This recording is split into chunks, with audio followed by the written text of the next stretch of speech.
What's up YouTube? Welcome at lesson number 5. I'm glad you made it here. We're going to talk about special price points. What are special price points?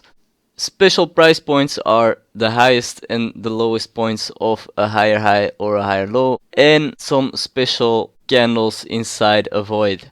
So for example, the biggest void we had recently, you can clearly see here that you have a huge drop, and then you have green candle, and the wick counts as well. So when there's a green candle in a sea of red candles, this would obviously mean something. So if you look at it, this was an important price point. So what are these special points? So for instance, in a big void like this, you have one green candle. So obviously this green candle means something. So if you look at this, the reason I take this candle and not this wick and not that wick, is just because if you have experience, it's more important. And so this would be the entry range, because if you trade on special price points, you can use this. So the first time you would not have got filled around here, but the second time you did with a wick, and but you're instantly in profit.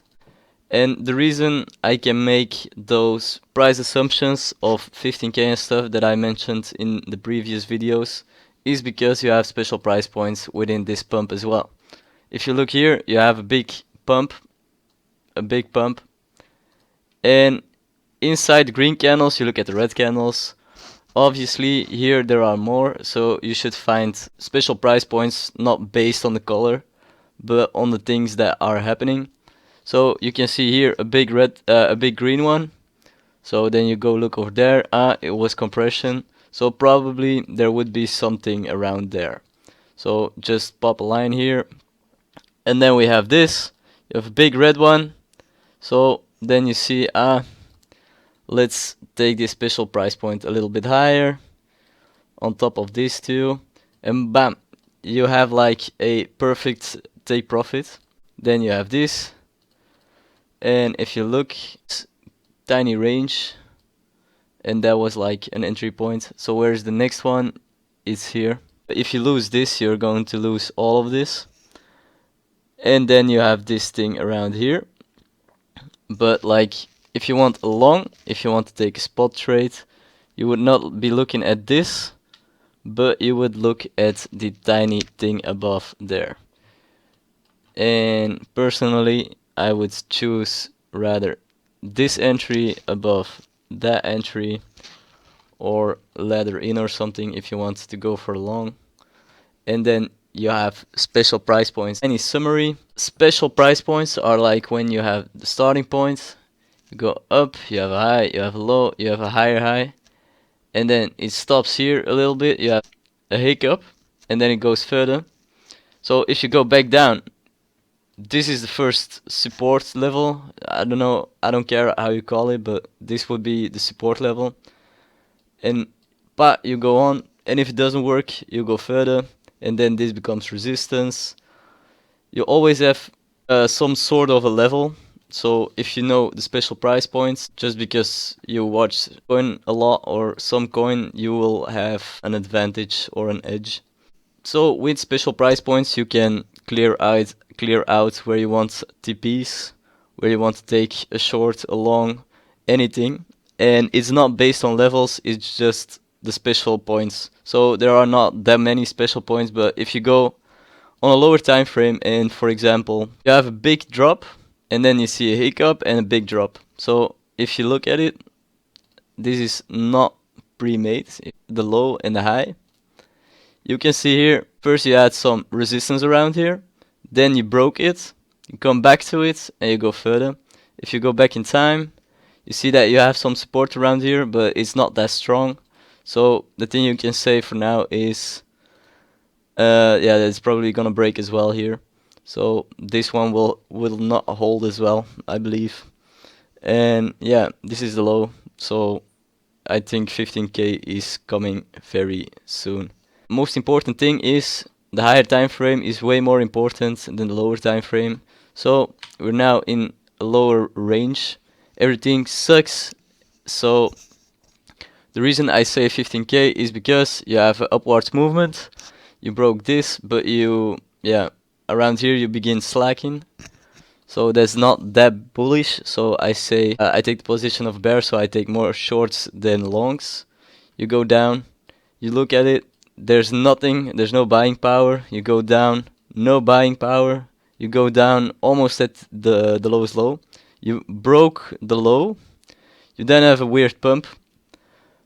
Can happen, but if you get bullish from this, obviously, yeah, you have no reason to be. If you get bullish of this, it's only FOMO, because as long as you don't gain the most important stuff that was around here, you haven't done anything. So yeah, you broke this and this. You got out of that, but yeah, it's not that important. You go down, it's very rapidly. So you need to see how a candle represents how many buyers or sellers there are. So if you look at this, and then it goes down, and this, you can clearly see that there are no buyers willing to buy at the moment. So why should someone buy around here? If you take a clear look, you can see that there will not be no extreme buying power over here, because everything has been used up. The more times you test a level, it's not like a level, but it's like a price point. The more times you test it, the buyers will run out. So I don't know, some guy bought it here, it goes way up, he didn't sell, it goes down again. He will lose trust and probably will still hold it because he thought like, yeah, it was, I don't know, 50%. I made a 50% trade, but I didn't sell. Then it goes down. Fuck, I'm break even now. Then it goes up. 35, I was 50, so I don't sell. It's like the human mind. And then it goes down, and it will probably get stopped out or liquidated. It's just how it works, and that makes the market. So you have to think about what most people would do without any experience, because in crypto there are a lot of retail traders. So yeah, you see this, no strength, so probably this will lose the low.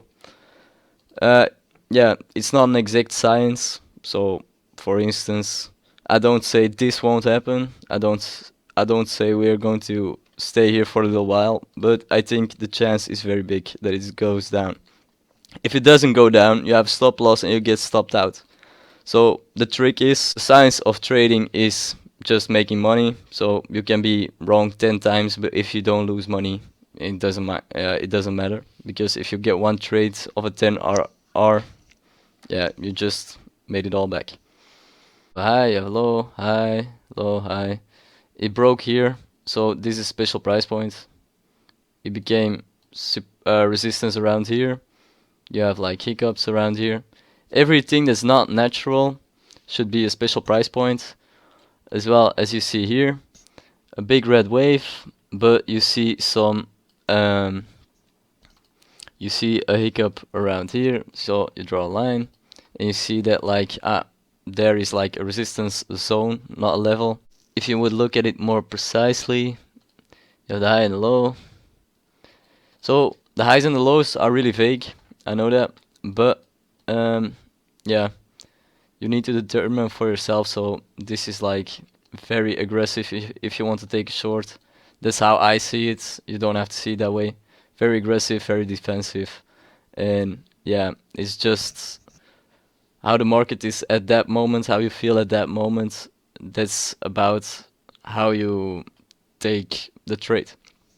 So yeah, you have to choose for yourself. Like, I'm going to short always at a defensive mode because I'm a pussy.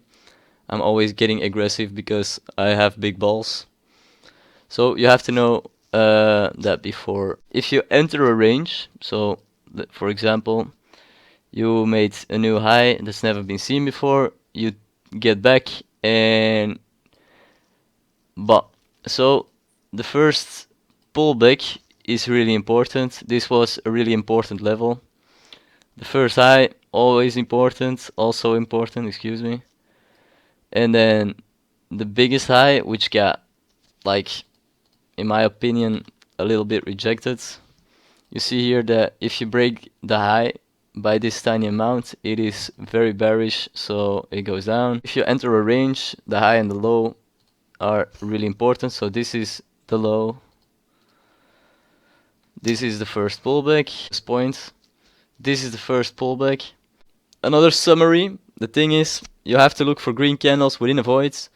The first high, the first low, first high, the first pullback, and yeah, the highest high are really important. So look at those price points, see what the price does when it comes back to it. So if you're at the low, this seems very bullish, but yeah, like, you can always be right. So yeah, this didn't break. It looked like it would break, but then it shot up, and you see here that there's like there's a higher high, but the thing is, it was really weak. So you get lower, and at the first high you try to hold it, you break right through it. Yeah, you begin starting compression, you get out of it, and yeah, then it breaks. Then you get to this level, to the special point, and it breaks as well. So it goes in a big void. So the thing you should look for is the first high, the first low, and then yeah, the highest points that you can find in history. So for example, this, and it goes back. So this would be important, this would be important, and this. So this doesn't matter. It's like when you come into the range. Special price points are in a void, when you have a green candle, or if it's going down, a green candle, or in a big pump, some weird red candles. And yeah, that's like it. Special price points. Yeah. So thanks a lot for watching, and laters.